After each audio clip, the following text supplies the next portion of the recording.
નમસ્કાર મિત્રો, જો આપ આ ચેનલ પર નવા છો તો સબસ્ક્રાઇબ બટન દબાવો અને નવા વિડીયોના નોટિફિકેશન મળતા રહે એ માટે બેલ આઇકોન છે દબાવો।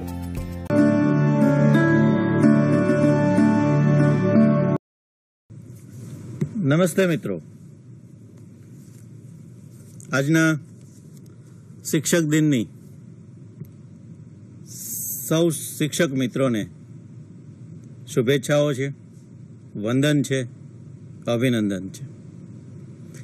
મિત્રો, એવો એક શિક્ષક કે જે દેશના સર્વોચ્ચ સ્થાન પર બેસીને એ સ્થાનને શોભાવ્યું હતું અને એમના જન્મ દિવસે આજે આપણે બધા જ આ શિક્ષક દિન ઉજવીએ છીએ। આ શિક્ષક દિનની આજના પર્વની મારા સૌ ગુરુજીઓ અને ગુજરાતના પ્રત્યેક બાળકને જે શિક્ષણ આપીને રાષ્ટ્ર ઘડતરનું કામ કરી રહ્યા છે એવા સૌ શિક્ષક મિત્રોને પુનઃ શુભેચ્છા સાથે આજની વાત આપણે શરૂ કરીએ। મેં આપને રાષ્ટ્ર ઘડતર કહ્યું ત્યારે હેતુપૂર્વક બોલ્યો છું મિત્રો।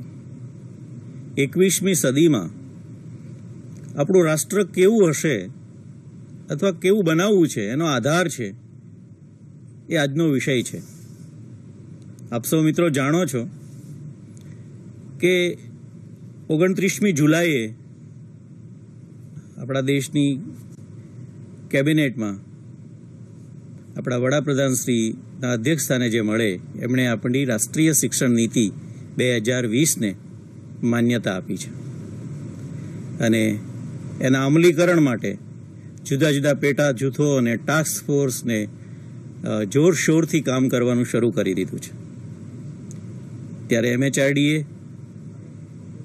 બીજું પણ એક કામ આની સાથે કર્યું છે। 5મી સપ્ટેમ્બરથી આવનારા 15 દિવસ સુધી શિક્ષણ પર્વ નહીં, શિક્ષકો માટે આ પર્વ છે 15 દિવસ ચાલશે। આજથી એની શરૂઆત થઈ રહી છે। ત્યારે આપણા રાજ્યના શિક્ષણ મંત્રી શ્રી ભૂપેન્દ્રસિંહજી ચુડાસમા સાહેબ, માનનીય રાજ્યકક્ષાના શિક્ષણ મંત્રી વિભાવરીબેન દવે, આપણા શિક્ષણ સચિવ વિનોદ રાવ સાહેબ, બધાના આશીર્વાદ આપણને પ્રાપ્ત થવાના છે। ત્યારે આ શિક્ષક પર્વ છે એ આજથી આપણે શરૂ કરી રહ્યા છીએ અને શુભારંભ કરી રહ્યા છીએ। તો સોમવારે એક દિવસ બાદ કરીને ત્યારે એક મોટો પ્રોગ્રામ છે એની જાહેરાત થશે, પરંતુ 8મી તારીખથી 24 તારીખ સુધી દરરોજ 8:30 થી 10 આપણે રાષ્ટ્રીય શિક્ષણ નીતિનું એક ચેપ્ટરની ચર્ચા અહીંથી કરવાના છીએ અને 10 વાગ્યા પછીથી રાષ્ટ્રીય કક્ષાએથી આવા જ બધા વિષય લઈને શિક્ષકોની સાથે જુદી જુદી રીતે સંવાદ થવાના છે। તો આપણે આ 15 દિવસ દરમિયાન આ શિક્ષક પર્વને પ્રથમ વખત, શિક્ષણ પર્વ તો ઘણી વખત વાત સાંભળી છે, પણ શિક્ષક પર્વ પ્રથમ વખત આવી રહ્યું છે ત્યારે એમનું સ્વાગત કરીએ અને એમાં આપણે સૌ દિલથી જોડાઈએ। 21મી સદીના શિક્ષણ માટે બહુ બધી કલ્પનાઓ, ચિંતન ભૂતકાળમાં થયેલું છે। એમાંથી એક પ્રસિદ્ધ છે ડેલોર્સ કમિશનનો રિપોર્ટ। 21મી સદીનું શિક્ષણ કેવું હશે એનો એક રિપોર્ટ આપ્યો હતો અને એ રિપોર્ટનું ટાઇટલ છે treasure, learning the treasure within, એટલે કે શિક્ષણ ભીતરનો ખજાનો। આ ખજાનાને આપણે ખોલવાનો છે। એ ખજાનો કયો છે એની વાત આપણે આજે 2 કલાક દરમિયાન કરતા રહેવાના છીએ। આપ સૌ મિત્રો જાણો જ છો, પરંતુ સમગ્ર નીતિમાં એક વાત છે કે, અને એક વાત કેન્દ્ર સ્થાને છે, અને એ વાત એ છે કે શિક્ષક બદલાશે તો જ વર્ગખંડ બદલાશે, તો જ 21મી સદીની જે અપેક્ષાઓ છે એ પૂર્ણ થવાની છે। આજ સુધી આપણે ખોટું ભણાવ્યું એવું કહેવાનું નથી, પરંતુ આ કોવિડના ટાઈમમાં પણ આપણે ઘણું બધું શીખ્યા છે। 21મી સદીની એક સ્કિલ તરીકે દરેક શિક્ષક પાસે અપેક્ષા હતી। 21મી સદીમાં દરેક શિક્ષક છે એ ટેકનોલોજીનો ભરપૂર ઉપયોગ કરતો હશે। વિદ્યાર્થીઓ તો ઉપયોગ કરતા જ હોય છે, કરશે જ, પરંતુ કોવિડ ટાઈમમાં વિદ્યાર્થીઓ અને શિક્ષકો બંને આ ટેકનોલોજીનો ઉપયોગ કરતા થયા છે। તો એનો આનંદ વ્યક્ત કરીએ કે કોવિડની મહામારીમાં પણ આપણે બધા જ આ ટેકનોલોજીનો ઉપયોગ કરીને શિક્ષણને વધારે સમૃદ્ધ કરવા માટેની વાત કરીએ છીએ. વારંવાર આપણે સ્વ અધ્યયનની યાની કે સેલ્ફ લર્નિંગની જોક આપીએ છીએ. 21મી સદીની મેં તમને જે વાત કરી ડેલોસ કમિશનના રિપોર્ટની, એમાં પહેલું છે લર્નિંગ ટુ લર્ન, શીખતા શીખવવાનું છે. અત્યારે કોવિડ ટાઈમમાં એ જ થઈ રહ્યું છે. બાળકને આપણે ભણાવવા નથી જતા, આપણે એને રિસોર્સ મટીરિયલ મોકલીએ છીએ અને રિસોર્સ મટીરિયલને આધારે એને કેમ શીખવું એ કહીએ છીએ. એટલે શીખતા શીખવી રહ્યા છીએ અત્યારે. એટલે લર્નિંગ ટુ લર્ન અનાયાસ કોવિડમાં આવ્યું છે. ડેલોસ કમિશનનો જે રિપોર્ટ છે એ learning to learn, learning to do, learning to live together અને લર્નિંગ ટુ બી, આ સિદ્ધાંતોને ધ્યાનમાં રાખીને પણ નવી નીતિને આપણે જોવી જોઈએ. પરંતુ નવી નીતિમાં જે આધાર લીધો છે એ SDG સસ્ટેનેબલ ડેવલપમેન્ટ ગોલ, એમાં 4 નંબરનો જે ગોલ છે એને ધ્યાનમાં રાખીને આ નીતિ વિકસી છે. અને એમાંથી મહત્વના 2 શબ્દો છે, ઇક્વિટી અને ઇન્ક્લુઝન. એટલે એની પણ વિવિધ જોગવાઈઓ કરવામાં આવી છે. એ સ્લાઇડ આવશે ત્યારે જોઈશું. તો શરૂ કરીએ સ્લાઇડથી. આ નીતિ છે, બંને સાહેબોને વિનંતી છે.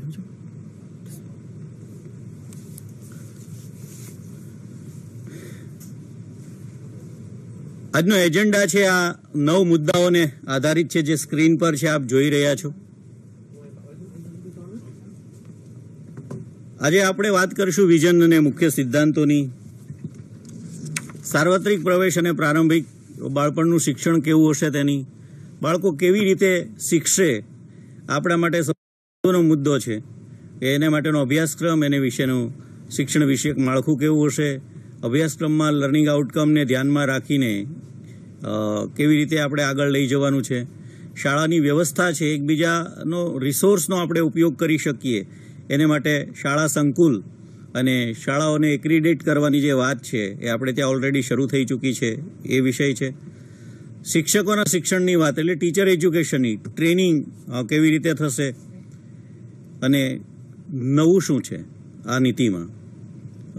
મેં આપને જે વાત કરી સસ્ટેનેબલ ડેવલપમેન્ટ ગોલની, એમાં ઇક્વિટી અને ઇન્ક્લુઝિવની જે વાત છે એ સંદર્ભમાં જે કોઈ લોકો એક્સક્લુડ છે એને ઇન્ક્લુડ કેવી રીતે કરવા એની સમજ આપેલી છે અને અમલીકરણ કેવી રીતે થશે એવું વિગતવાર ચર્ચા આપણે કરીશું.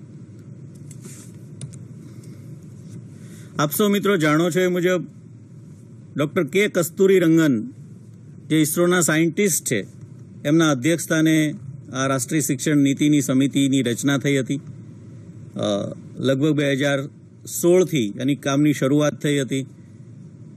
34 વર્ષ બાદ આ નવી નીતિ આપણને મળી. એટલે કે 1968માં રાષ્ટ્રીય શિક્ષણ નીતિ હતી, એ પછી 1986માં રાષ્ટ્રીય શિક્ષણ નીતિ આવી. એનો સુધારો છે એ 1992માં જે સુધારો થયો એને પ્રોગ્રામ ઓફ એક્શન કહે છે. અને એની પછી આજે 2020માં આજે જેની ચર્ચા કરીએ છીએ અને આપ સૌ એનાથી કેટલાક માહિતીથી અવેર પણ થયા છો, એ નીતિ એટલે કે આમ જોઈએ તો 86થી જોઈએ તો 34 વર્ષ પછી આપણા હાથમાં આવી છે. એનો પાયો એ સસ્ટેનેબલ ડેવલપમેન્ટ ગોલ છે. એટલે એ ગોલ શું છે તો કે સમાવેશી અને સમતાલક્ષી ગુણવત્તાયુક્ત શિક્ષણને સુનિશ્ચિત કરવું અને સર્વ માટે શબ્દ અંડરલાઈન સમજવાનો છે. આજીવન શિક્ષણ, અધ્યયનની તકોને પ્રોત્સાહન આપવું, એવું 2015માં સમગ્ર દુનિયામાં આ સસ્ટેનેબલ ડેવલપમેન્ટ ગોલ નો સ્વીકાર થયો છે અને ભારતે 2015માં એ ગોલ સ્વીકાર્યા છે. તો એનો જે ગોલ નંબર 4 છે એનું યોગ્ય રીતે અમલીકરણ થાય એ દિશામાં આપણી આ રાષ્ટ્રીય શિક્ષણ નીતિના નિર્દેશો આપણને પ્રાપ્ત થયા. રાષ્ટ્રીય નીતિ 2020નું વિઝન શું છે તો કે એવી એક શિક્ષણની સિસ્ટમ આપણે ઊભી કરવાની છે કે જેમાં ઉચ્ચ ગુણવત્તાવાળું શિક્ષણ આપીએ. મિત્રો, શરૂઆતમાં આપણા લક્ષ્યો જુદા હતા. શરૂઆતના વર્ષોમાં સરકારે ખૂબ પ્રયત્ન કર્યો છે કે બધા જ બાળકો શાળાએ આવે. આપણે યાદ કરીએ DPEP પ્રોગ્રામ, તો એમાં વધારેમાં વધારે ફોકસ છે એ બાળકો શાળાએ આવે, નામાંકન થાય, એ ટકે એને માટે હતું. પરંતુ આ નીતિની અંદર ગુણવત્તા ઉપર જોર છે. સમકક્ષ અને ગતિશીલ જ્ઞાનયુક્ત સમાજ બનાવવાનો આ ફાળો આપે એવા વિઝન સાથે આ નીતિ આપની સમક્ષ મૂકવામાં આવી છે. બીજું વિઝન છે કે મૂળભૂત અધિકારો, ફરજો અને બંધારણીય મૂલ્યો પ્રત્યે આદરની ભાવના વિકસે, પોતાના રાષ્ટ્ર સાથેના જોડાણોનો વિકાસ કરે અને બદલાતી દુનિયામાં પોતાની ભૂમિકા અને જવાબદારીઓ પ્રત્યે સભાનતા અને જાગૃતિ કેળવે. તો આ બંધારણીય હક ફરજને આ તો બધું છે જ, પરંતુ વિશેષ રીતે સમજીને હવે આપણો દેશ જ્યારે એક વિકસિત દેશ થવા જઈ રહ્યો છે ત્યારે આપણા સૌની ભૂમિકા પણ આપણે સારી રીતે સમજવી પડે અને આવનારી પેઢીને એ જે મૂલ્યો છે, બંધારણીય મૂલ્યો, એ સારી રીતે શીખવીને આત્મસાત કરાવીને હવે પછી જે સમાજ આવવાનો છે જેની આપણે કલ્પના કરી નથી એવા પ્રકારના વાતાવરણમાં એને કામ કરવા માટે તૈયાર કરવાનો છે. મિત્રો, આપણે યાદ કરીએ કે કોવિડને જ યાદ કરીએ તો એ શું જે પરિસ્થિતિ ઊભી થઈ એનો કોઈ અંદાજ, કોઈ અનુમાન, કોઈ તૈયારી દુનિયાભરમાં કોઈની પાસે નહોતી. પરંતુ આપણે આપણા બાળકને એવી રીતે તૈયાર કરવાનો છે કે કોઈ પણ આવનારી પરિસ્થિતિમાં જો એને શીખતા શીખી ગયો હશે, લર્નિંગ ટુ લર્ન, તો એ માટે એમની તૈયારી હશે. તો એ માટે આપણે એમને 21મી સદીમાં આગળના જીવન માટે આપણે એને તૈયાર કરવાનો છે. માનવ અધિકાર, ટકાઉ વિકાસ, જીવન નિર્વાહ અને વૈશ્વિક સુખાકારી માટે જવાબદાર હોય એવી પ્રતિબદ્ધતાને સમર્થન આપે એવા કૌશલ્યો, મૂલ્યો અને વલણો વિકસાવવા જે ખરેખર વૈશ્વિક નાગરિકને પ્રતિબિંબિત કરે એવા પ્રકારનું વિઝન રાખવામાં આવ્યું છે. આટલા માટે અહીંયા જે મુદ્દાઓ તમારા સ્ક્રીન પર દેખાય છે, આટલી વિગતોને ધ્યાનમાં રાખીને શું વ્યવસ્થા કરવી જોઈએ એની વાત આપણે આગળના તબક્કે કરીએ. મુખ્ય સિદ્ધાંતો જે છે એ છે કે બધા અભ્યાસક્રમ, શિક્ષણશાસ્ત્ર અને નીતિમાં વિવિધતા અને સ્થાનિક સંદર્ભ માટે આપણે આદર કરવો. સમતા અને સમાવેશનના તમામ શૈક્ષણિક નિર્ણયોના પાયાના ભાગ તરીકે આપણે એ જોવા. સિદ્ધાંત તરીકે ત્રીજું જોઈએ તો સેવાભાવી સંસ્થાનો, ખાનગી સંસ્થાઓ અને સમુદાયની ભાગીદારી માટે પ્રોત્સાહિત કરવા. ટેકનોલોજીના ઉપયોગની વાત ફરી વારંવાર કોવિડ યાદ કરું છું, માફ કરશો, પણ એણે જે શીખ્યું છે એ અત્યાર સુધીની અનેક તાલીમોથી આપણે શીખ્યા નથી. એ ટેકનોલોજીનો ઉપયોગ દિવ્યાંગ વિદ્યાર્થીઓ માટે અને શૈક્ષણિક આયોજન અને સંચાલનમાં, અધ્યાપનમાં ભાષાના અવરોધને દૂર કરવા માટેની વિગત સારી આપી છે, જે માતૃભાષાનું આગળનું ભાષાનું ચેપ્ટર આવશે ત્યારે વાત કરીશું. સૌથી મહત્વનું જે આરટી કલમ 29માં એક્ટમાં લખેલું છે, જે એનસીએફમાં છે, એ જ નીતિમાં ફરીથી ઘૂંટવામાં આવ્યું છે અને એ છે રોટ લર્નિંગ. ગોખણપટ્ટી અને પરીક્ષાલક્ષી શિક્ષણને બદલે ખરેખર કોન્સેપ્ટ બિલ્ડિંગ થાય, એની સંકલ્પના સ્પષ્ટ થાય એવા શિક્ષણ ઉપર ભાર મૂકવા. દરેક વિદ્યાર્થી એમાં અનન્ય ક્ષમતાઓની ઓળખ કરવી. મિત્રો, આપને કહું કે આ નીતિમાં પહેલી વખત પ્રતિભા સંપન્ન વિદ્યાર્થીઓ માટેની વાત કરેલી છે. તે દરેક બાળક કંઈક ને કંઈક તો ક્ષમતા છે જ.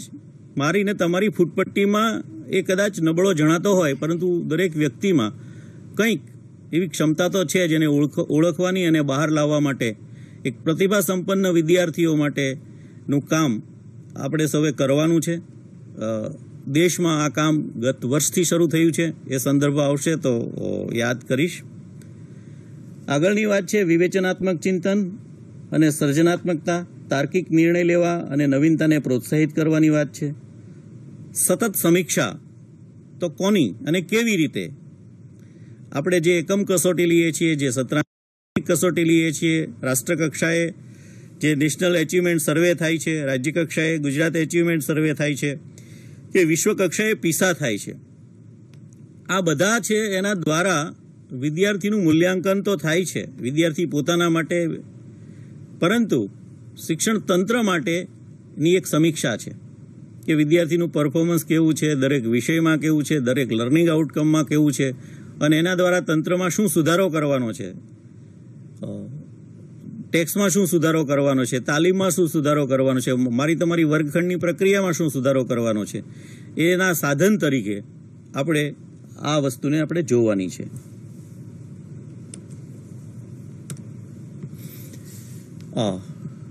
પહેલી વાત જે માળખામાં થઈ છે, માળખા વિશે જોશે 5+3+3 વચ્ચે કહી દઉં. જોશી સાહેબને વિનંતી કરું કે માળખાની વાત કરે, પછી હું પૂર્વ પ્રાથમિકથી શરૂ કરીશ. મિત્રો, નવી શિક્ષણ નીતિની સૌથી ધ્યાનાકર્ષક બાબત હોય તો એ છે કે અત્યાર સુધી આપણે 10+2+3 આ તરહથી આપણે બધા પરિચિત હતા. આપણે જાણીએ છીએ કે રાઇટ ટુ એજ્યુકેશન એક્ટનો અમલ થયો એ પહેલાં 1 થી 7 ધોરણનું પ્રાથમિક શિક્ષણ ગુજરાતની અંદર હતું, જ્યારે અમુક રાજ્યો એવા હતા કે જ્યાં આગળ 8મા ધોરણ સુધી પ્રાથમિક શિક્ષણ ગણાતું હતું. પણ રાઇટ ટુ એજ્યુકેશન એક્ટ આવ્યા પછી કમ્પલસરી ગુજરાતમાં પણ 1 થી 8 ધોરણનું પ્રાથમિક શિક્ષણ આપણે આપતા હતા. એની અંદર નવી શિક્ષણ નીતિમાં એક બદલાવ છે, 5+3+3+4. એટલે મોટાભાગના જે મિત્રો છે એ મિત્રો આની અંદર કન્ફ્યુઝ થાય છે કે પહેલા 5 એટલે શું, પછી 3 એટલે શું, પછી 3 એટલે શું અને પછી 4 એટલે શું. તો આની અંદર ધોરણની પેટર્ન કોઈ બદલાતી નથી, પણ ઉંમરની પેટર્ન બદલાય છે. અત્યાર સુધી 6 થી 14 વર્ષના બાળકને પ્રાથમિક, મફત અને સાર્વત્રિક શિક્ષણ આપવાનો ધ્યેય આપણે સ્વીકાર્યો હતો. પણ નવી શિક્ષણ નીતિમાં 3જા વર્ષનું જે બાળક છે, એટલે કે જેને આપણે કહીએ સાદી ભાષામાં તો નર્સરીથી શરૂ કરીને એને 12મા ધોરણ સુધીનું શિક્ષણ મેળવે ત્યાં સુધીનું જે શિક્ષણનો વ્યાપ છે એને શાલેય શિક્ષણ તરીકે નવી શિક્ષણ અંદર મૂકવામાં આવ્યું છે. એટલે પહેલા 3 જે 5+3 એટલે કે નર્સરી, જુનિયર કેજી અને સિનિયર કેજી એ 3 વર્ષ અને ધોરણ 1 અને 2 એમ બીજા 2 વર્ષ, એમ કુલ 5 વર્ષનો જે સમયગાળો છે એ પહેલા 5નો તબક્કો છે, જેને નામ આપવામાં આવ્યું છે ફાઉન્ડેશનલ લર્નિંગ. આપણે બધાની એક સામાન્ય ફરિયાદ એવી છે કે બીજા ધોરણમાં કે 3જા ધોરણનું જે બાળક છે એને વાંચતા, લખતા, ગણતા આવડતું નથી. તો આ ફાઉન્ડેશનલ લર્નિંગ મજબૂત કરવા માટે આપણી પાસે પહેલા અને બીજા ધોરણમાં 2 વર્ષ માટે બાળક રહેતું હતું. એના બદલે જુનિયર કેજીથી શરૂ કરીને જો એને ફાઉન્ડેશનલ લર્નિંગ આપવામાં આવે તો એ બાળકને ત્રીજા વર્ષે, એટલે એની ઉંમર 3 વર્ષની હોય, 4 વર્ષની હોય અને 5 વર્ષની હોય ત્યાં સુધીમાં એ થોડુંક શીખે. અને પહેલા અને બીજા ધોરણમાં એને એ પ્રકારનું ફાઉન્ડેશનલ લર્નિંગ આપણે આપવાનું કે જેના કારણે 3જા ધોરણમાં આવે ત્યારે એને વાંચતા, લખતા કે ગણતા ના આવડતું હોય એવો એક પણ કિસ્સો બાકી ન રહે. આ હેતુથી જેને આપણે એવું પણ કહી શકીએ કે પ્રિપેરેટરી એજ્યુકેશન, એટલે કે એને ભણવા માટે તૈયાર કરો, રેડી ફોર ધ સ્ટડી, એ સંદર્ભમાં આ પહેલા 5 આપેલા છે. પછીના 3 જે છે એ 3જું, 4થું અને 5મું ધોરણ, પછીના 3 છે એ 6ઠું, 7મું અને 8મું, અને પછીના 4 છે એ 9, 10, 11 અને 12. તો આ રીતે જે નવી શિક્ષણ નીતિની અંદર સૌથી મોટો બદલાવ શાલેય શિક્ષણની અંદર હોય તો એ છે કે ફાઉન્ડેશનલ લર્નિંગ, એટલે કે બેઝિક જે સ્કિલ્સ છે વાંચન, લેખન અને ગણનની, એ બાળકને કોઈપણ સંજોગોમાં બીજું ધોરણ પસાર કરે એ પહેલા બાળકને એ ફાઉન્ડેશનલ સ્કિલ્સ છે એ એની ડેવલપ થઈ ગયેલી હોવી જોઈએ. આ પોલિસીનો એક મુખ્ય આધાર છે. તો સાહેબે જે વાત કરી એ માળખું છે તમારે એ આપને સ્ક્રીનમાં દેખાય છે કે પૂર્વ પ્રાથમિક શિક્ષણના જે 3 વર્ષ છે એને આમાં ભેળવી દઈએ. પહેલા 12 વર્ષનું શિક્ષણ હતું, હવે કાયદેસર એ 15 વર્ષનું થઈ જાય છે. એટલે આપણી જવાબદારી 3 વર્ષથી શરૂ કરીને, એટલે શિક્ષણ વિભાગની 3 વર્ષથી શરૂ કરીને 18 વર્ષ સુધીની છે. શરૂઆતના 3 વર્ષ છે એની સંયુક્ત જવાબદારી છે. હવે જે વાત કરીએ એની શરૂઆત કરીએ પ્રારંભિક શિક્ષણનો અભ્યાસક્રમ. એમાં 3 વર્ષથી લઈને 8 વર્ષની વયજૂથના બાળકોને વહેંચવામાં આવશે. એટલે કે પહેલા 5 વર્ષ એના 2 ભાગ પાડ્યા, ECC early child care and education, અને બીજું ધોરણ 1 અને 2 અત્યારે જે ચાલે છે તે. એટલે 3 થી 8 વર્ષ પ્રથમ તબક્કો. એના સાર્વત્રિક પ્રવેશની વાત છે. ધોરણ 3 થી 8ના વયજૂથના બાળકો માટે મફત, સુરક્ષિત ઉચ્ચ ગુણવત્તાયુક્ત ECCE માટે આંગણવાડી, પ્રી સ્કૂલ અને બાલ વાટિકાઓમાં પ્રવેશ. એટલે અત્યાર સુધી જે ECCE તો ચાલતું જ, એટલે આંગણવાડી કે પૂર્વ પ્રાથમિકો, પરંતુ એમાં પૂર્વ પ્રાથમિક શિક્ષણનો અવકાશ ઓછો હતો. ફૂડ એન્ડ ન્યુટ્રિશન ઉપર જોગ થોડો વધારે હતો. એને બદલે હવે શાળા તત્પરતા વર્ગ એટલે કે ધોરણ 5 વર્ષ સુધીના પ્રત્યેક બાળકોને પ્રિપરેટરી ક્લાસ કે બાલ વાટિકામાં મોકલવામાં આવશે. એટલે પહેલું ધોરણ જે આપણે 5 વર્ષથી શરૂ કરીએ છીએ એને બદલે 6 વર્ષથી શરૂ થાય, પરંતુ 5મું બાળક 5 વર્ષનું થાય ત્યારે 1 વર્ષની બાલ વાટિકાનો અભ્યાસક્રમ છે એ આપણે હવે વિચારવો જોઈશે. એ શીખવવાની રીત છે એ એકદમ ફ્લેક્સિબલ હોય એવા પ્રકારની, જુદા જુદા સ્તરની રમત પ્રવૃત્તિ શોધખોળ આધારિત એ રહેશે. કારણ કે નાનું બાળક છે એનામાં જ્યારે અમૂર્ત ચિંતન કરવાની શક્તિનો વિકાસ થયો હોતો નથી, એવા તબક્કે એમને આવા બધા સાધનો અને પ્રયુક્તિઓ, મૂર્ત વસ્તુઓ આપવી જોઈએ. આપણને કે થોડું મોટું થયેલા બાળકને કોઈ કહે કે 15 + 10 એટલે કેટલા, તો એ તરત એમનો જવાબ આપે છે, કારણ કે એનામાં અમૂર્ત ચિંતન કરવાની શક્તિનો વિકાસ થયો છે.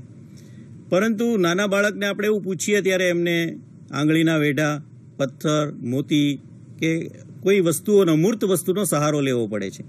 તો એને માટે એ પદ્ધતિ પણ કેવી હશે એમનો પણ ઉલ્લેખ આ નીતિમાં કર્યો છે ને એ પ્રમાણે એનું અમલીકરણ થાય એનો પ્રયત્ન હવે જવાબદારી છે આપણા સૌની છે.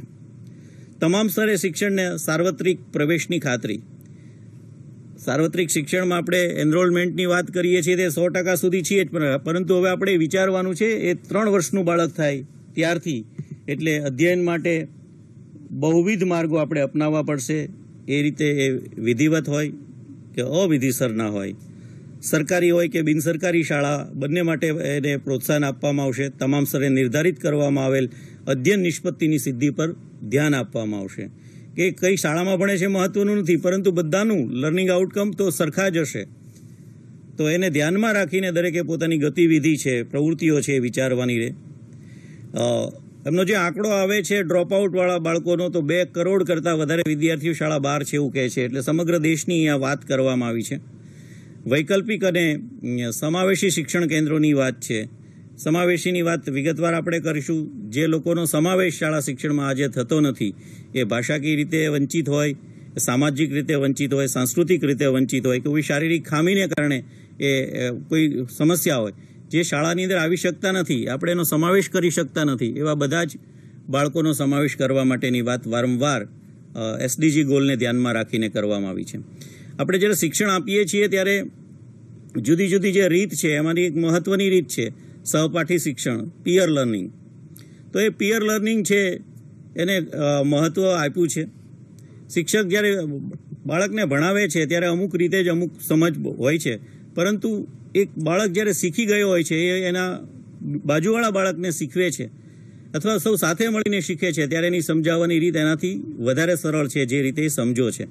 તો વર્ગખંડની અંદર મોટા બદલાવ તરીકે પણ આપણે જોવું જોઈએ. અલબત્ત પ્રજ્ઞામાં આપણે આ સિસ્ટમથી ખૂબ પરિચિત છીએ. તો પ્રવેશ ક્યાં ક્યાં સુધીના? ECCE થી માધ્યમિક સુધીના. એમાં ફરીથી ઇક્વિટી અને ઇન્ક્લુઝિવની આપણે ખાતરી આપીએ છીએ. જે SDG ગોલને ધ્યાને રાખીને 2 કરોડ જેટલા શાળા બહારના બાળકોને પરત સમાવવા માટેની વાત હમણાં જ મેં આપને કહી એ પ્રમાણે છે. શાળા બહારના બાળકો, જેને ડ્રોપ આઉટ કહ્યું છે પરંતુ આપણે એને પુશ આઉટ પણ કહી શકીએ, શાળામાંથી આપણી સિસ્ટમમાં નહીં ટકેલા અથવા નહીં આવેલા એવા બાળકોને ફરીથી શાળામાં લાવવા માટેનો પ્રયાસ આપણે કરવાનો છે. જેનું માધ્યમિક શિક્ષણ પૂર્ણ ન થયું હોય તેવા તમામ બાળકોને શાળામાં રાખીને ફરીથી શબ્દ આવ્યો SDGના લક્ષ્યો પ્રાપ્ત કરવાના છે. એટલે સસ્ટેનેબલ ડેવલપમેન્ટ ગોલ છે, એનું લક્ષ્ય એ છે કે અત્યાર સુધી આપણે SSAના શરૂઆતની અંદર આપણે પ્રાથમિક શિક્ષણનું સાર્વત્રિકરણની વાત કરતા હતા, એ પૂર્ણ કરે આપણો લક્ષ્યાંક હતા. પરંતુ છેલ્લા વર્ષોમાં એ પ્રત્યેક બાળક ભારતમાં જન્મેલું છે માધ્યમિક શિક્ષણ પૂર્ણ કરે એની જવાબદારી આપણે લેવાની છે. અધ્યયન નિષ્પત્તિની સિદ્ધિ અને ગુણવત્તાના પાયાગત સાક્ષરતા અને ગણન દ્વારા સુધારો લાવવાનો છે. આપણા રાજ્યમાં જે FLNની વાત છે, ફાઉન્ડેશનલ લર્નિંગની વાત છે, એની શરૂઆત છે એ આપણે પણ સજાગતાપૂર્વક કરેલી છે. પહેલા બીજાની અંદર આપણે ક્વાર્ટરલી 3 મહિને કંઈક ને કંઈક આપણે એક્ઝામ એના લર્નિંગ આઉટકમને ધ્યાનમાં લઈને ક્રિયાત્મક રીતે લઈએ છીએ. કંઈ પાછળ તો રહી જતો નથી ને.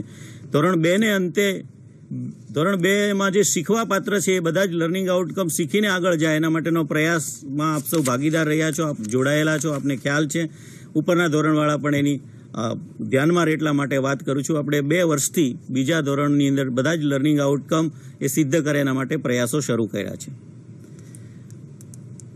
નીતિમાં જે વિઝન શરૂઆતમાં આપ્યું હતું 21મી સદીના જે કૌશલ્યો છે એ કૌશલ્યો પ્રાપ્ત કરે. હવે પછીનો સમાજ જે આવવાનો છે, સમાજમાં એ કેવી રીતે સરસ રીતે કોમ્યુનિકેશન કરી શકે, કેવી રીતે ડીલ કરશે, નવું કેવી રીતે શીખી શકશે, તો એવા કૌશલ્યો પર ધ્યાન આપવાની વાત છે.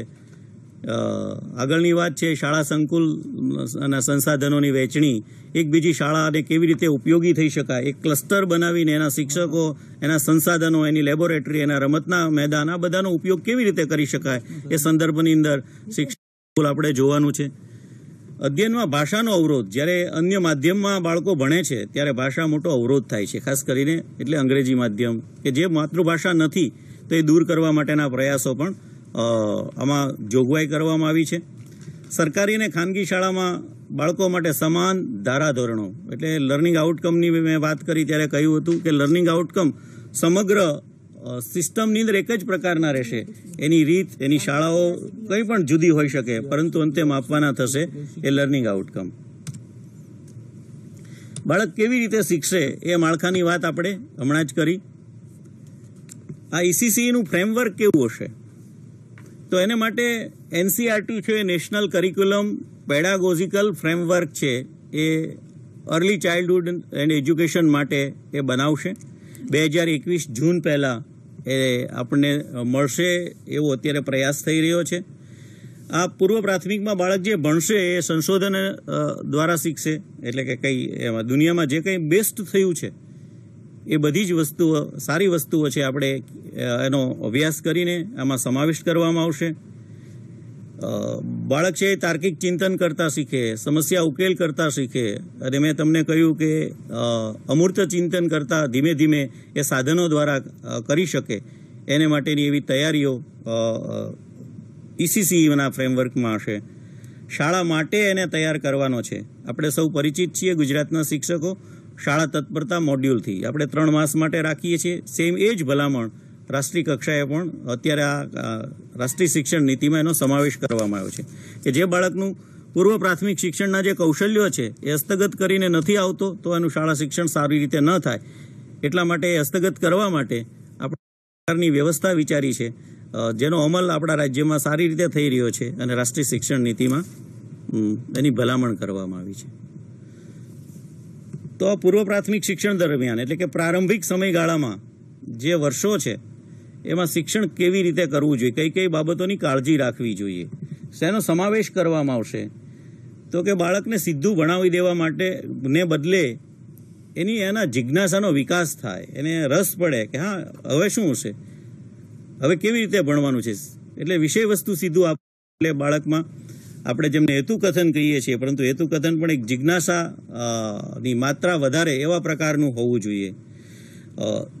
તાર્કિક ચિંતન અને સમસ્યા ઉકેલ ની રીત, એટલે મેથડ તરીકે આપણે ઉપયોગ કરવો પડશે અને વિકસિત કરવો પડશે કે એને કંઈ ને કંઈ એવી સમસ્યા આપી વિચારવાની તક આપવાની છે. અત્યારે મોટે ભાગે જે NCFમાં પણ કહ્યું છે ને એ છે કે બાળક જ્ઞાનનો ઉપભોક્તા બનાવવાનો નથી પણ સર્જક બનાવવાનો છે. તો સર્જક બનાવવા માટે એને જુદી જુદી સમસ્યા આપો, એને વિચારવાની તક આપવાની છે.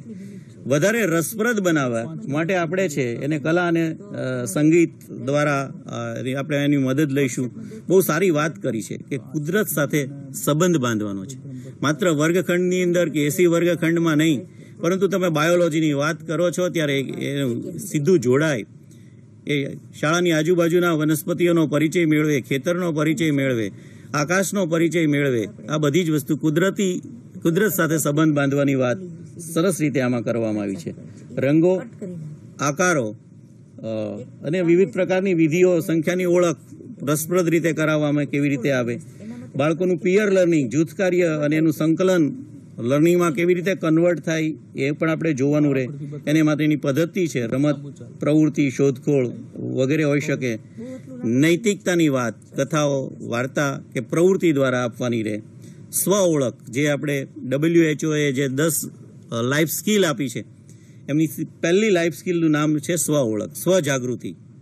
તો સ્વજાગૃતિની જે વાત છે એ બાળક પોતાની જાતને ઓળખે, પોતાની વિશેષતાને ઓળખતો થાય એ, અને પૂર્વ પ્રાથમિક શિક્ષણ દરમિયાન જ એનું વર્તન છે શિષ્ટાચારયુક્ત બને. સાંવેગિક વિકાસને પણ મહત્વ આપવાની જોગવાઈ આમાં કરવામાં આવી છે. મિશન મોડથી ધોરણ 3 સુધીમાં પાયાની સાક્ષરતા અને ગણનની વાત. તો પૂર્વ પ્રાથમિકથી શરૂ કરીને ત્યાં સુધી પહોંચવાના તબક્કા કેવા છે એની વિગતે વાત આપણે કરતા ગયા છીએ. સ્કૂલ રેડીનેસની પણ વાત કરી, વાંચન, લેખન અને ગણન પર ધ્યાન આપવા માટેની વાત થઈ. એના સપોર્ટ માટે પુસ્તક અને લાઇબ્રેરીના ઉપયોગની વાત કરી છે. પરંતુ આપણે અર્લી ચાઇલ્ડહુડની વાત કરીએ છીએ ત્યારે આપણે ત્યાં અર્લી રીડર્સ બહુ ઓછા. એવી વાર્તાઓ કે એવા પુસ્તકો વિકસાવવા જોઈશે કે જેમાં ખૂબ ચિત્રો હોય અને 1 કે 2 શબ્દ હોય, પછી એ વાક્ય હોય, એના પછીથી નાનકડા ફકરા હોય. બાળકને એકદમ રસ પડે એવા પ્રકારના પુસ્તકો અને ડિજિટલ લાઇબ્રેરી આપણે બનાવવી જોઈએ અને એવા બાળકો સમક્ષ મૂકવું જોઈએ, જેને કારણે વધારે રસપ્રદ બનાવી શકાય. તો દીક્ષા પોર્ટલ, જે વન નેશન વન પ્લેટફોર્મની આપણે વાત કરી છે, એ દીક્ષા પ્લેટફોર્મ આપણે ત્યાં ઓલરેડી શરૂ થયું છે. જણાવતા આનંદ થાય છે કે ડાયરેક્ટ પ્લેની અંદર અત્યારે સૌથી વધારે યુઝર્સ આપણા છે. QR કોડમાં 5મા 6 નંબરે છીએ, પરંતુ ડાયરેક્ટ પ્લે સરસ રીતે થઈ રહ્યો છે. એ દીક્ષા પોર્ટલ છે, પણ આપણે પૂર્વ પ્રાથમિકમાં મદદરૂપ થશે. આપણા માટે સૌથી અગત્યનું છે એ છે અભ્યાસક્રમ. આ અભ્યાસક્રમ છે એ બિનજરૂરી બાબતો છે એ દૂર કરીને અભ્યાસક્રમ ઘટાડવાની વાત છે. એમાં મૂળભૂત જરૂરિયાત છે, જે કોર એલિમેન્ટ છે, એનો જ સમાવેશ કરવામાં આવે. વિવેચનાત્મક ચિંતન તરફ દોરી જાય. મેં તમને કહ્યું બાળક જ્ઞાનનો સર્જક છે એમ કહીએ છીએ, ત્યારે એનામાં એક ક્રિટિકલ થિંકિંગ આવવું જોઈએ કે આ ખરું કહેવાય, ખોટું કહેવાય, ખોટું કહેવાય તો શું ખોટું છે, ખરું કહેવાય તો શું ખરું છે.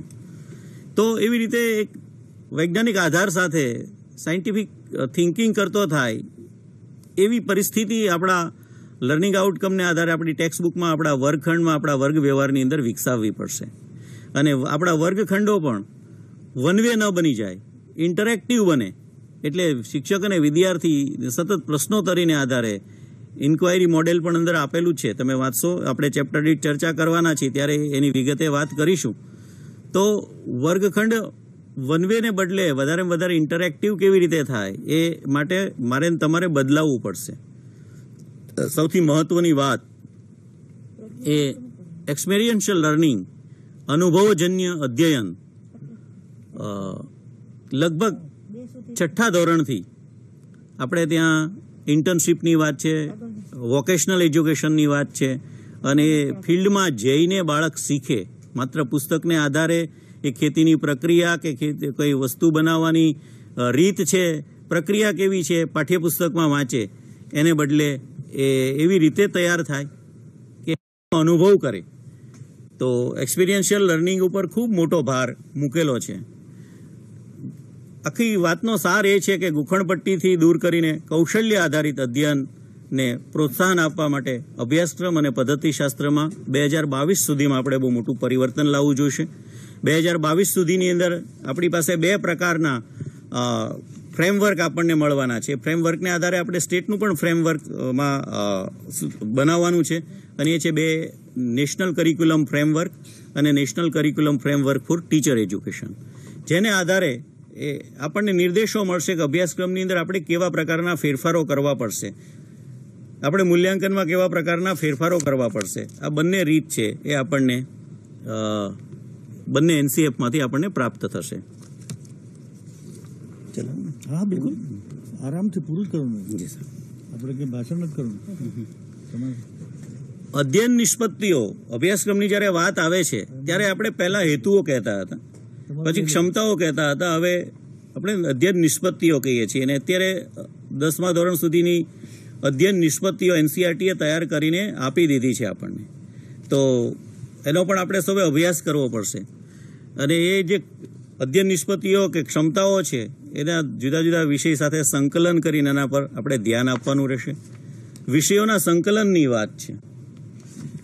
કોઈ એક જ વિષયના વાડા કરીએ છીએ ત્યારે ગણિત એટલે ગણિત એવું નથી. ગણિત આખી જિંદગીભર આપણને કામમાં આવે છે. તો એ જન્મીએ ત્યારથી મૃત્યુ પામીએ ત્યાં સુધી ગણિત સંકળાયેલું જ છે. માત્ર ગણિતની સાથે બીજું ઘણું જોડાયેલી, ભાષા જોડાયેલી છે, ગણિતની સાથે કલ્ચર પણ જોડાયેલું છે, ગણતરીની સાથે ઘણું બધું જોડાયેલું છે. તો સંકલન છે એ જુદા જુદા વિષય સાથે કરવાનું છે.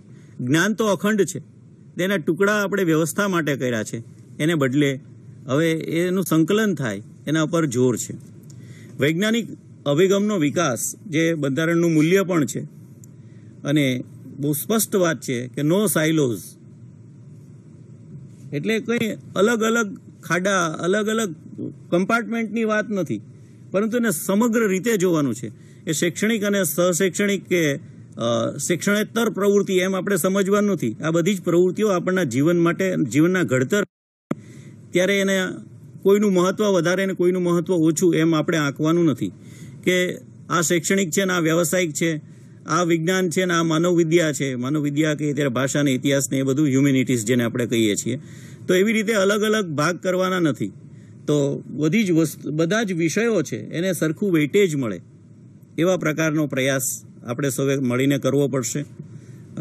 ફરીથી કહું છું કે કોવિડે આપણને જે શીખવું છે ડિજિટલ સાક્ષરતા, માનની મંત્રીશ્રી પણ આપની વચ્ચે ઉપસ્થિત થયા છે, સ્વાગત કરું છું અને વિનંતી પણ કરું છું કે ફિઝિકલી અને ડિજિટલી બ્લેન્ડેડ લર્નિંગની વાત આપણે ભૂતકાળમાં અનેક વખત કરી છે, આજે ફરીથી રિપીટ કરવા વિનંતી કરીશ. આગળના ક્રમે બહુભાષિક શિક્ષણનું પ્રોત્સાહનની વાત છે. બાળક એક જ ભાષા શીખે એ જરૂરી નથી, પરંતુ એની શરૂઆત છે એ પોતાના હોમ લેંગ્વેજ, ઘરે બોલાતી ભાષા. ગુજરાતના જેટલા વિસ્તારો છે દરેક વિસ્તારોમાં ઘરની ભાષા અને શાળામાં ભણાવીએ છીએ એની ભાષા ખૂબ જ જુદી છે. પરંતુ ત્યાંથી શરૂ કરીને આપણે લઈ જવાના છે કે એક ભારત શ્રેષ્ઠ ભારતની આપણે વાત કરીએ છીએ ત્યારે અન્ય રાજ્યની ભાષા પણ આપણે એક શીખીએ એને માટે પ્રોત્સાહનની વાત પણ સરસ રીતે મૂકવામાં આવી છે.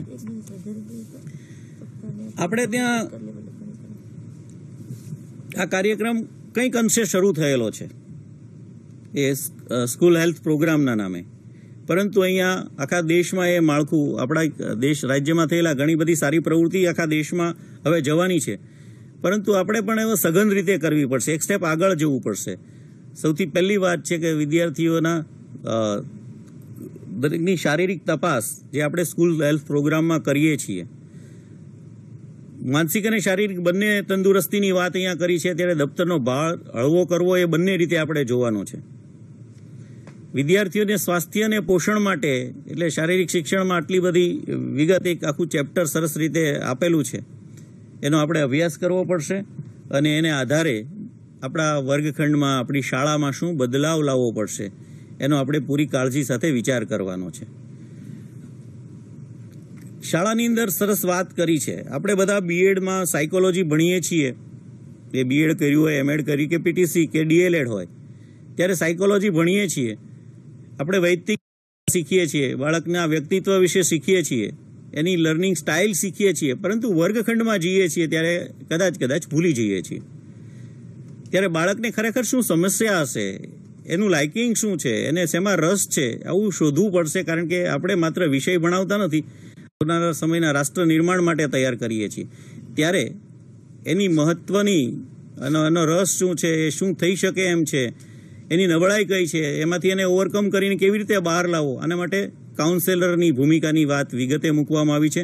દરેક શાળાએ છે એ આવા કાઉન્સેલર અને શિક્ષકોની ભરતી કરવાનું સજેશન આ નીતિની અંદર સરસ રીતે આપેલું છે. શાળાનું પરિસર છે એ ડિસેબલ ફ્રેન્ડલી હોય. આપણે ત્યાં ખરેખર સરસ ગુજરાતે ગૌરવ લેવા જેવી બાબત છે કે આપણી 100% શાળાઓ કદાચ ડિસેબલ ફ્રેન્ડલી છે. એના બધી જગ્યાએ રેમ્પ છે, અને માટેના ટોયલેટ બ્લોકમાં પણ એવી વ્યવસ્થા આપણે અગાઉથી વિચારેલી છે. અને સસ્ટેનેબલ ડેવલપમેન્ટ ગોલ નો મહત્વનો શબ્દ ફરીથી ઇન્ક્લુઝિવ, સમાવેશી ભાવાવરણ અહીંયા લખ્યું છે. તો આપણી શાળાનું ભાવાવરણ એવું હોય કે એક અજાણું બાળક, ડાંગનો કોઈ વાલી છે, એના બાળકને લઈને શેરડી કાપવા માટે બીજા વિસ્તારમાં જાય તો એ બાળકને હોંશે હોંશે એની શાળામાં જાય છે એવી જ રીતે નવા ગામની જે નવી શાળા છે એને આપણે વેલકમ કરી શકીએ, એને યોગ્ય લાગે એવું વાતાવરણ આપણે નિર્માણ કરી શકીએ, એવા પ્રકારનું એક સમાવેશી ભાવાવરણ ઊભું કરવું પડશે. અને અનેક રીતે એ ભાવાવરણ છે એ આપણે જોવું પડશે. એની ભાષાથી લઈને બધા અભ્યાસ પણ આપણે કરવો પડશે. વાત કરીએ છીએ એટલી સહેલી દેખાતી નથી, પરંતુ એની માનસિક તૈયારી આપણે સૌએ આજથી શરૂ કરી દેવી જોઈશે. આપણા સૌ માટે સૌથી મહત્વની વસ્તુ જે છે, મારે તમારાના વલણમાં પરિવર્તન લાવવાનું છે. એ વલણ છે કે હવે માત્ર ચોક અને પાટિયું એ બે આપણા સાધન નથી. હવે બાળકના લર્નિંગ આઉટકમ સિદ્ધ કરવા માટે અનેક પદ્ધતિ આપણે અપનાવવી પડશે, અનેકવિધ તરીકાઓ આપણે અપનાવવા પડશે. અને ગોખણિયા પોથીમાંના રીંગણા આપણે જેને કહીએ છીએ, પોથીના નહીં પરંતુ ખેતરમાં પાકતા રીંગણા જોવા માટે આપણે લઈ જવા પડશે, એની પ્રક્રિયાનો ભાગ બનાવવો પડશે. અને એટલે કહે છે અનુભવજન્ય અધ્યયન. છઠ્ઠા ધોરણથી જે આપણે શરૂ કરવા માગીએ છીએ એની વિગતો છે એ સરસ રીતે નીતિમાં આપી છે. ચેપ્ટર વાઇઝ પ્રેઝન્ટેશન થશે ત્યારે વિગતવાર એમાં આપણે ચર્ચા કરશું. પરંતુ હવે વર્ગખંડ છે એ 4 દિવાલોને બદલે બહુ મોટો વર્ગખંડ આપણે વિચારી લેવાનો રહેશે. સંકલિત પદ્ધતિશાસ્ત્ર એની જે વાત કરી કે એકબીજા વિષયોની સાથેનું જોડાણ, વિષયોની દિવાલો છે એ આપણે હવે નીચે કરવાની છે. સહપાઠી અધ્યયનને પ્રોત્સાહન ઓલરેડી પ્રજ્ઞા ક્લાસની અંદર આપણે વિદ્યાર્થીઓને કરાવીએ છીએ. એક વિદ્યાર્થી બીજા વિદ્યાર્થી પાસેથી કેવી રીતે શીખતો થાય, સમજતો થાય, એને માટેનો પ્રયાસ આપણે ઉપલા ધોરણ સુધી, અહીંયા તો સહપાઠીની વાત કરી છે ત્યારે આપણે 12મા ધોરણ સુધી સમજવાનું છે. અને બધા જ વિષયોને સરખું મહત્વ, આ વાત ઘૂંટીને વારંવાર કહેવામાં આવી છે કે કોઈ એક વિષયને વધારે મહત્વ છે ને બીજાને નથી, એવું નહીં સમજવાનું. કારણ કે દરેક બાળક છે એક સરખો નથી, દરેક બાળકનો રસ સરખો નથી, દરેકની ખાસિયત સરખી નથી.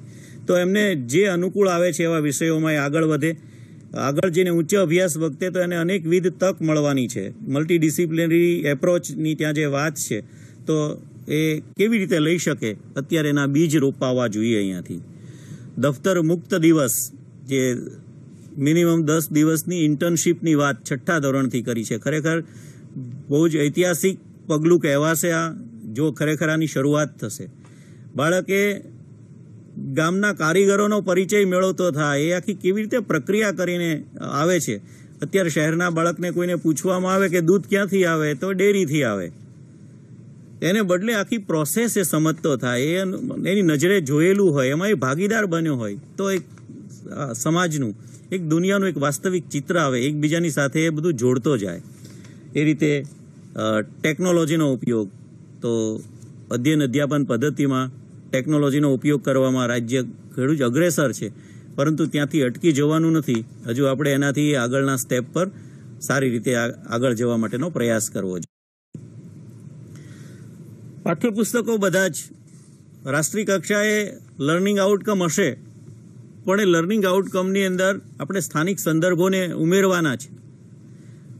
લર્નિંગ આઉટકમ રાષ્ટ્રીય કક્ષાએ એક જ હશે, પાઠ્યપુસ્તકો દરેક રાજ્યના અલગ હોઈ શકે, રાજ્યના અનેક વિસ્તારોના પણ અલગ હોઈ શકે, પરંતુ કાળજી એટલી જ રાખવાની છે કે એમાં સ્થાનિક સંદર્ભો ઉમેરવાના છે. આપ સૌએ કોઈ ઇંગ્લિશ મીડિયમનું ગણિતનું પુસ્તક જોયું હોય તો એમાં જે માછલીના વેપારનો પાઠ છે એ આપણા રાજ્યમાં જ્યારે ગણિતનું બનાવવાનું આવ્યું ત્યારે આપણે કેરીનો વેપાર કરી દીધો હતો. કેરીની જુદી જુદી જાત, કેરીથી કેવી રીતે પકવવામાં આવે, એની બજાર કેવી રીતે છે, કેટલી ભાતની કેરી ગુજરાતમાં થાય છે, બધા જ દાખલા બેઠે બેઠા રાખીને જ્યાં માછલીના ભાવ હતા એ કેરીના ભાવ સાથે સેટ કરીને એક સ્થાનિક સંદર્ભ ઊભો કર્યો છે. એવી રીતે આપણે અનેક પ્રકારના સંદર્ભો દરેક જગ્યાએ ઉમેરવા પડશે, જેથી બાળક જોડાય. આપણે શિક્ષણના સિદ્ધાંત તરીકે શીખવીએ છીએ, જ્ઞાત પરથી અજ્ઞાત. આપણે જે જાણીએ છીએ ત્યાંથી નથી જાણતા ત્યાં લઈ જઈએ છીએ, તો આપણે જાણીએ છીએ સ્થાનિક પરિસ્થિતિ છે, એના ઉલ્લેખથી આપણે એમાં શરૂઆત કરવી પડશે. પાઠ્યપુસ્તક અને સ્કૂલ બેગના ભારણ ઘટાડવાની વાત વારંવાર રિપીટ થાય છે.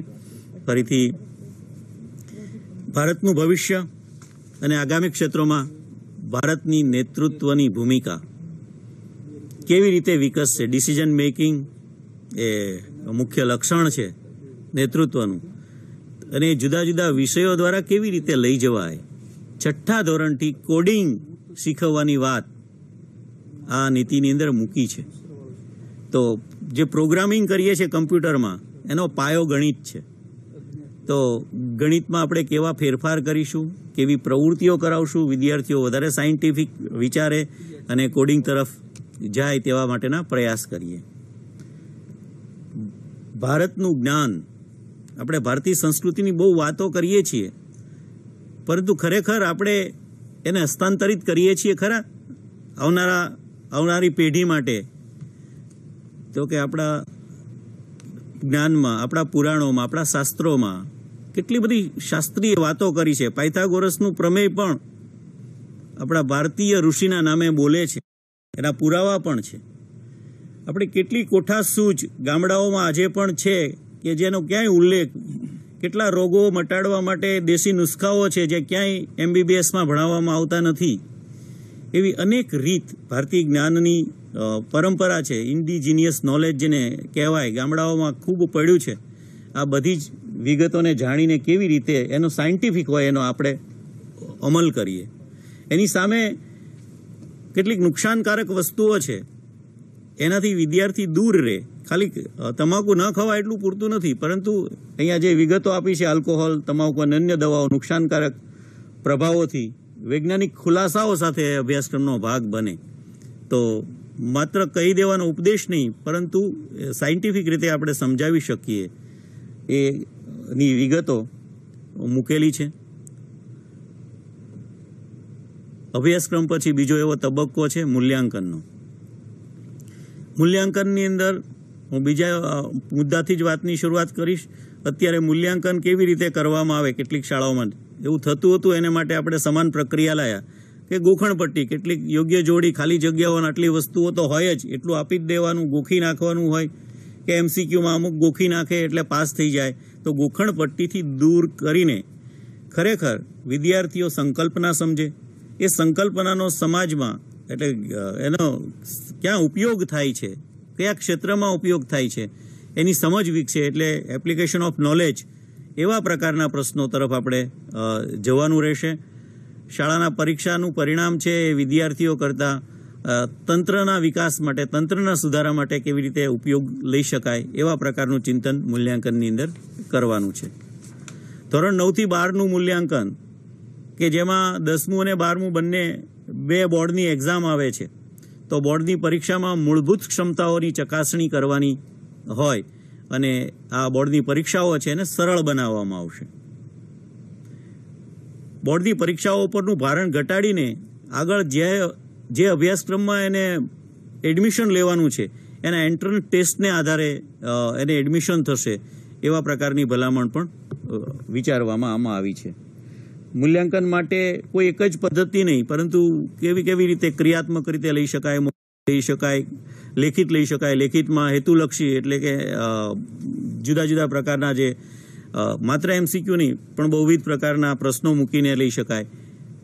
ડિસ્ક્રિપ્ટિવ ટાઈપ પણ લઈ શકાય. આના માટે ગાઈડલાઈન આપણને આવશે, એ પણ ટૂંક સમયમાં મળશે.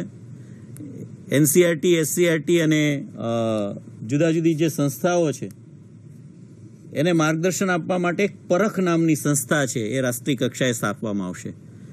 પરખ છે એ performance appraisal, reflection, analysis for knowledge, holistic knowledge. તો આવા પ્રકારની સંસ્થા છે એ મૂલ્યાંકન કેવી રીતે સારી રીતે કરી શકાય, હાયર ઓર્ડર થિંકિંગના પ્રશ્નો તરફ એટલે લઈ જશે, કારણ કે હાયર ઓર્ડર થિંકિંગની વાત આપણે અભ્યાસક્રમમાં મૂકવાની છે, ક્રિટિકલ થિંકિંગ, પ્રોબ્લેમ સોલ્વિંગ, એ બધી. તો એના આધારે પ્રશ્નો કેવા હોય, કેવી રીતે એમાં આપવું જોઈએ, એનું મૂલ્યાંકન થવું જોઈએ, એની વિગત એમાં આપવામાં આવશે. 2022-23માં શિક્ષકોને મૂલ્યાંકન પ્રણાલીથી નવી જે પરિવર્તન આવવાનું છે એના માટે તૈયાર કરાશે, કારણ કે પરખ અને ત્યાં સુધીમાં એની તૈયારી કરશે. વિદ્યાર્થીની સિદ્ધિ પ્રાપ્તિના માપદંડની સમાનતા દરેક સ્કૂલ બોર્ડમાં નક્કી કરવાની રહેશે. એટલે એક રાજ્યથી બીજા રાજ્ય જેટલા પણ સ્કૂલ બોર્ડ છે એની વાત કરવામાં આવી છે. પરખ એની માર્ગદર્શિકા તૈયાર કરશે. મૂલ્યાંકન પ્રણાલીમાં પ્રત્યેક બાળકની શૈક્ષણિક પ્રગતિની સતત ચકાસણી રહેશે. એક સારી વાત આમાં જે કરવામાં આવી છે, ખૂબ સારી કહેવું જોઈએ, કે કોઈ હોસ્પિટલમાં જાય ત્યારે ડૉક્ટર શું માગે છે તો કે એની જૂની ફાઇલો માગે છે. અહીંયા બાળક એક સ્કૂલથી બીજી સ્કૂલમાં જાય ત્યારે માત્ર માર્ક્સ લઈને જાય છે. એને બદલે આપણે જ્યારે હોલિસ્ટિક ડેવલપમેન્ટની વાત કરીએ છીએ, સર્વાંગી શિક્ષણની વાત કરીએ છીએ, ત્યારે બાળકને કઈ પ્રવૃત્તિમાં રસ છે, એનો પોર્ટફોલિયો કેવો છે, જુદી જુદી કઈ પ્રવૃત્તિઓમાં ભાગ લીધો છે, એની હેલ્થ કેવી છે, એવું એક સમગ્ર કાર્ડ છે. એ બાળક 3 વર્ષનું થાય ત્યાંથી 18 વર્ષનું થાય ત્યાં સુધી સમગ્ર રીતે નિભાવવાની વાત સંગૃહિત પત્રકની વિગતો આમાંથી આપણને દેખાય છે.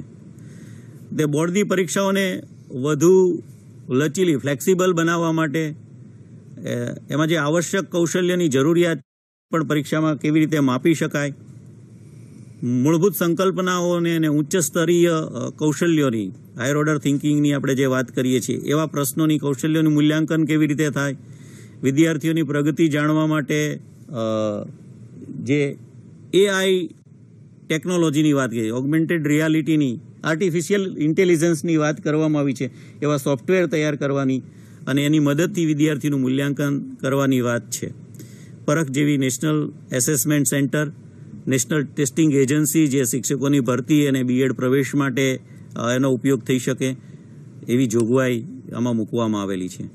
મેં સતત સર્વગ્રાહી મૂલ્યાંકનની વાત હમણાં જ આપને કરી છે.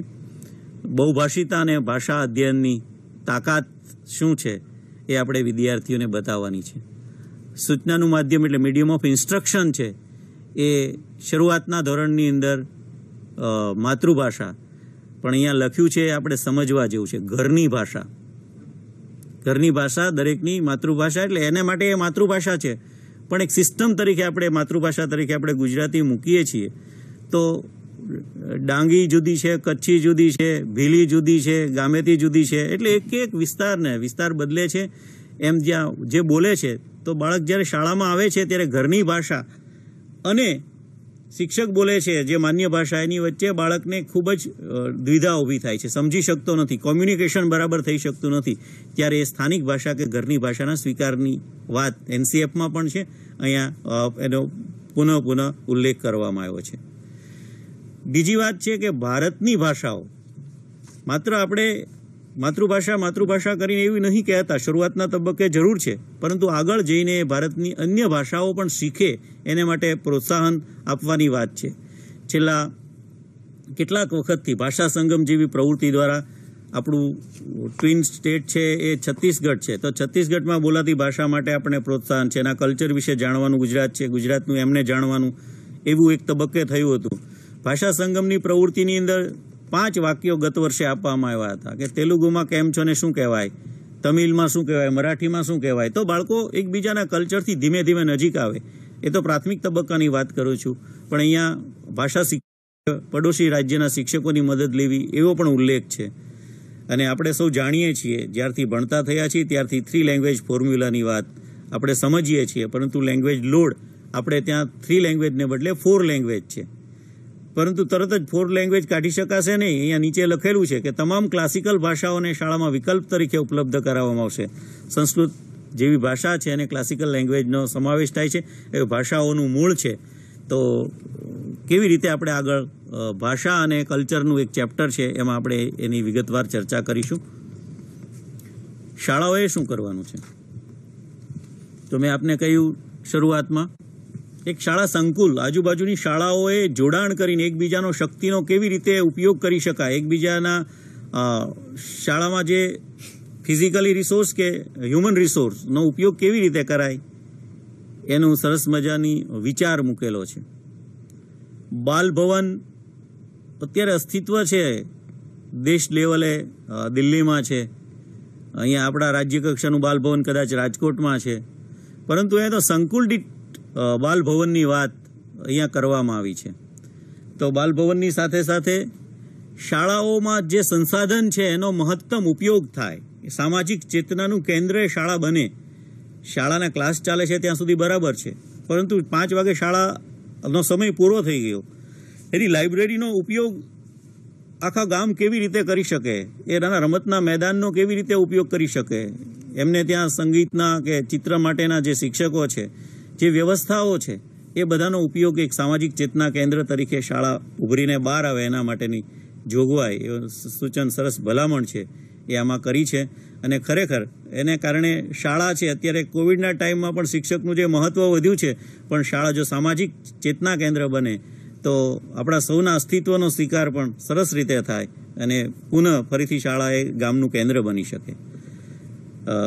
સંસાધનોનું શેરિંગ મેં આપને વાત કરી. સમગ્ર રીતે સંકલન કરીને શાળાઓના જોડાણની વિગતો સરસ રીતે મૂકી છે.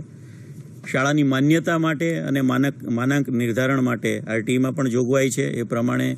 અને આગળ જતાં એ સ્કૂલ એક્રિડિટેશન સોસાયટી આપણે ત્યાં જે અમલમાં આવી ગઈ છે શાળાઓને એક્રિડિટ કરવા માટે, એ ભલામણ નીતિમાં સરસ રીતે કરી છે.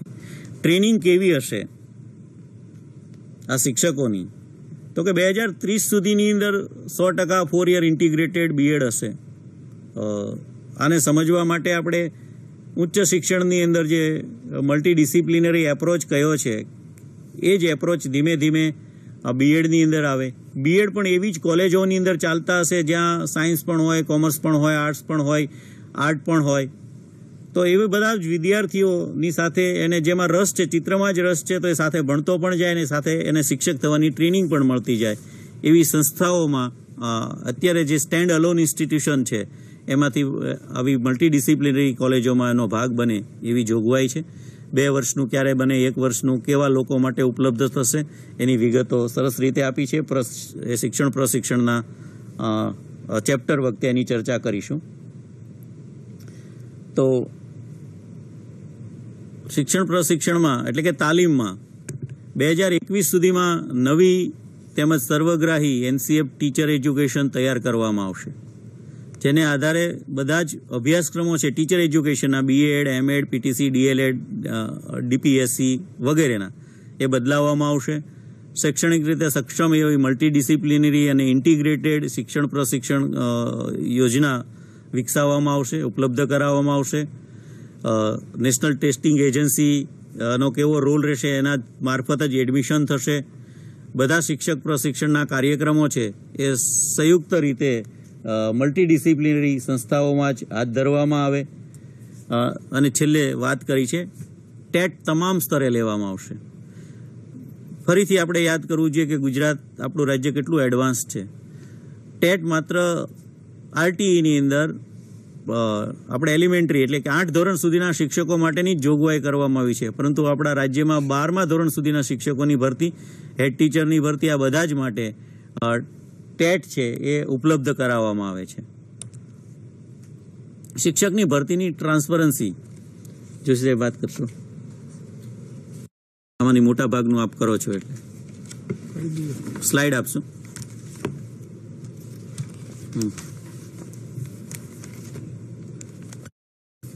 ટેટ તમામ પ્રકારની શરૂ કરો ત્યાં સુધી કહું છું કે તમામ પ્રકારની શાળાઓના શિક્ષકો માટે ફરજિયાત કરવામાં તો આવી છે, પણ ભરતીની પ્રક્રિયામાં ટેકનોલોજીનો ઉપયોગ કરવા માટે હું જોશી સાહેબને વિનંતી કરું છું. બદલીમાં કેવી પારદર્શિતા છે એની વાત કરશે અને આ સ્લાઇડને આપણે વધુ સારી રીતે સમજીએ.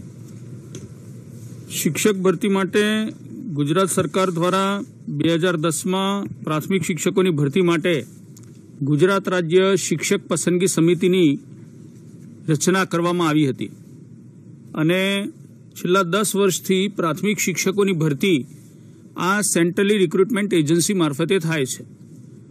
એની આખી પ્રક્રિયાથી મોટાભાગના શિક્ષક મિત્રો પરિચિત છે જ.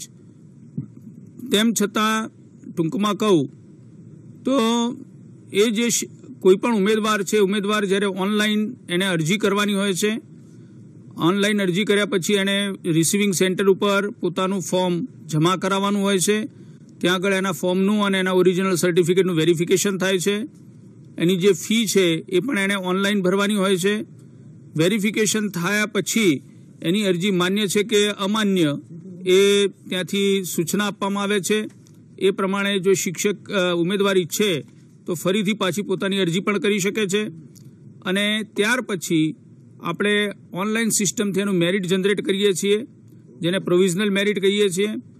એની અંદર કોઈ ઉમેદવારના કોઈ વાંધા સૂચનો હોય કે મારું મેરિટ ખોટી રીતે ગણાયું છે અથવા મારું મેરિટ આટલું થવું જોઈએ, આની અંદર આટલું છે, તો આપણે ઓનલાઈન સિસ્ટમથી જ એક ફોર્મ જનરેટ કરી અને એમને સૂચના આપીએ છીએ કે ભાઈ તમારે જે કંઈ મુશ્કેલી હોય તો આ ફોર્મની અંદર વિગત ભરી અને તમે અમને ઈમેલ કરી શકો છો, અને ઈમેલથી આપણને જે માહિતી મળે છે એના આધારે આપણે ફરીથી એનું વેરિફિકેશન કરીએ છીએ, અને વેરિફિકેશન કર્યા પછી આખરી મેરિટ યાદી આપણે બહાર પાડીએ છીએ.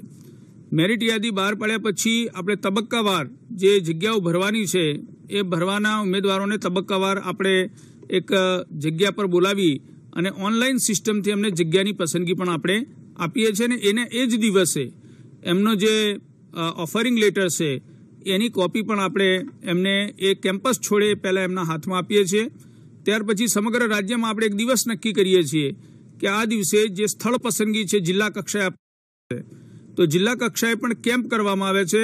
ધારો કે કોઈ એક્સ જિલ્લો છે એની અંદર 150 જગ્યા ભરવાની છે, તો જે 150 જગ્યા ભરવાની હોય 150 જગ્યાની યાદી જે તે જિલ્લામાં બોર્ડ ઉપર જાહેર કરવામાં આવે છે, અને મેરિટના આધારે ઉમેદવારને ઊભા કરી અને એ જે સ્થળ પસંદ કરે એ સ્થળ ઉપર એમને નિમણૂક હુકમ ત્યાં તાત્કાલિક આપવામાં આવે છે. આ રીતે આપણી આખી જે ઓનલાઈન પારદર્શક ભરતી પ્રક્રિયા છે એ નવી શિક્ષણ નીતિમાં પણ લગભગ એ જ મુદ્દાઓને આવરી લઈ અને આપણને ગાઈડલાઈન આપવામાં આવી છે. એટલે આની અંદર આપણા ત્યાં નવું કરવાનું ખાસ રહેતું નથી ગુજરાતની અંદર, કારણ કે આપણે 10 વર્ષ પહેલાં આ સિસ્ટમથી કામ કરીએ છીએ.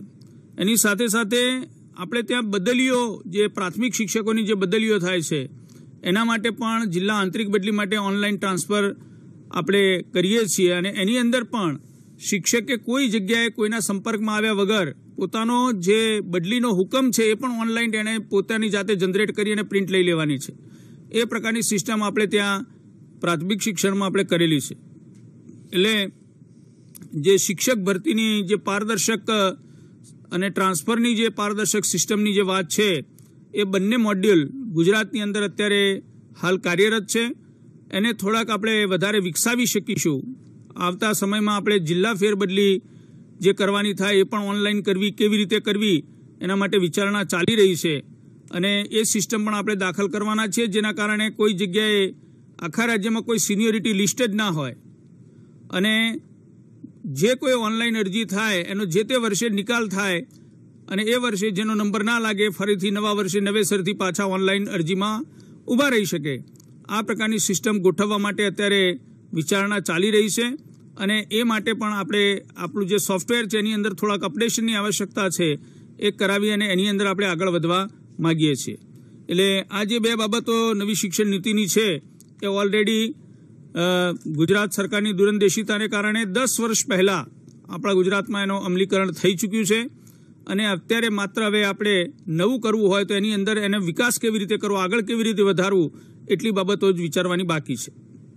આભાર જોશી સાહેબ. એટલે ગુજરાતની ઘણી બધી બેસ્ટ પ્રેક્ટિસીસ છે એ આપણને નવી નીતિમાં રિફ્લેક્ટ થતી જોવા મળે છે.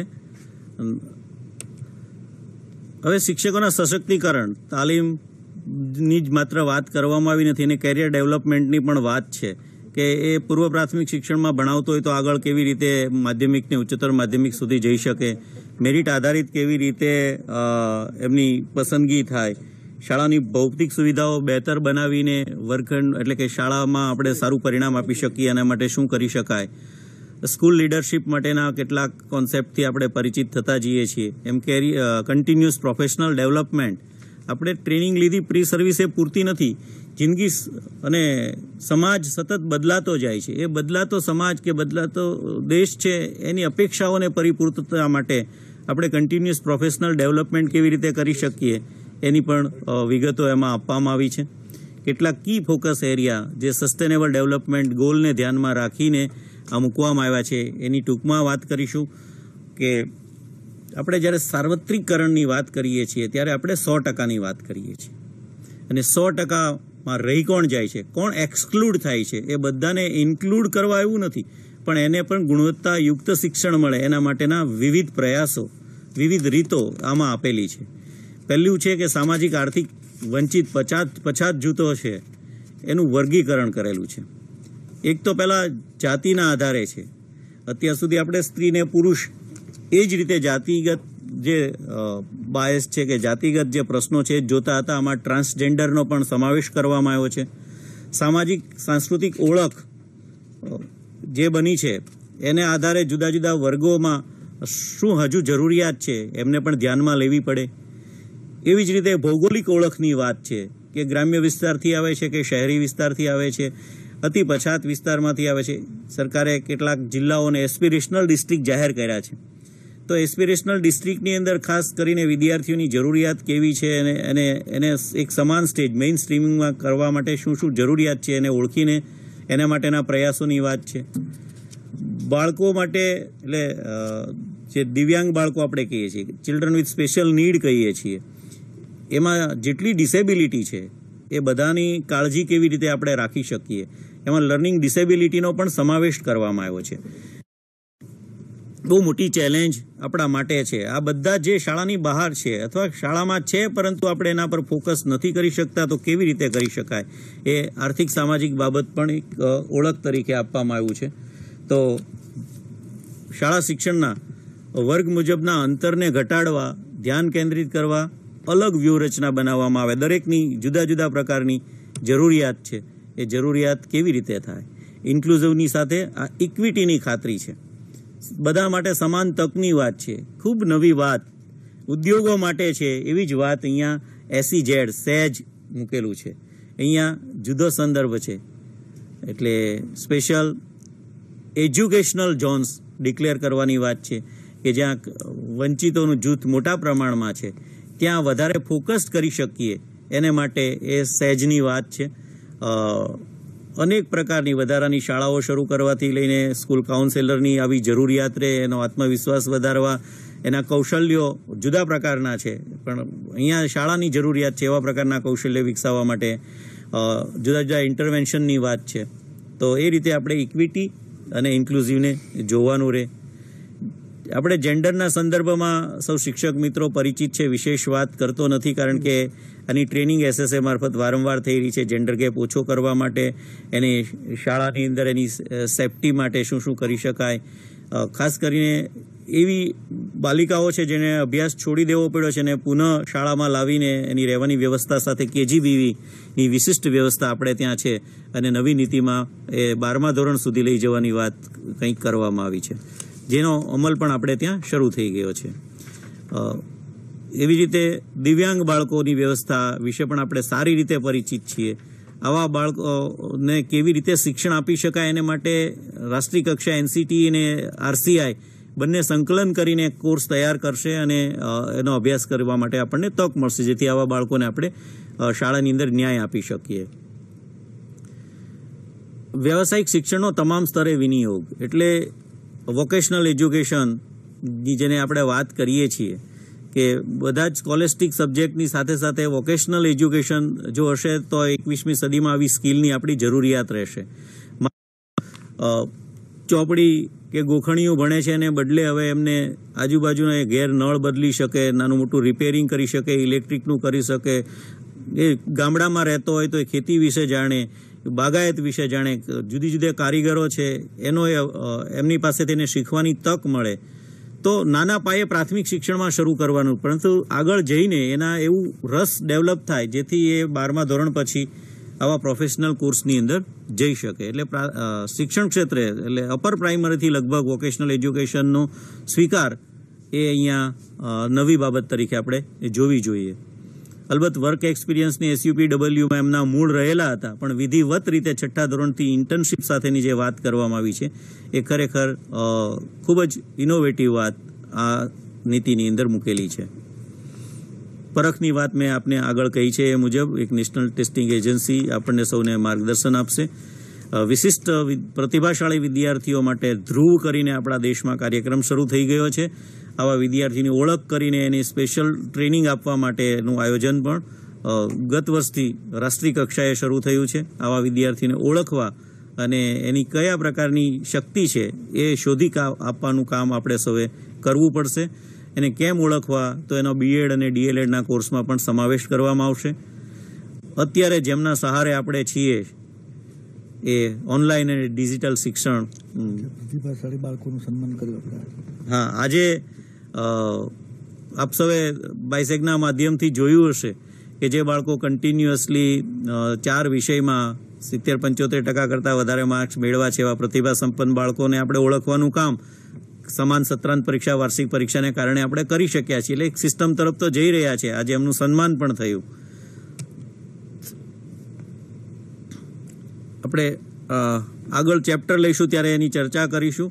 નિરંતર શિક્ષણ માટે કે લાઈફ લોંગ લર્નિંગ માટે કેવા પ્રકારની હવે આપણી જરૂરિયાત રહેશે એ શિક્ષણ નીતિની વાત છે. સીધું મને તમને વર્ગખંડ માટે ઉપયોગી નથી એટલે અત્યારે ચર્ચા કરતા નથી. ટાઈમ લાઈન છે અત્યારે તો ECCEની અને 2021થી બધા ફ્રેમવર્ક પછીથી આગળ વધતા રહીશું.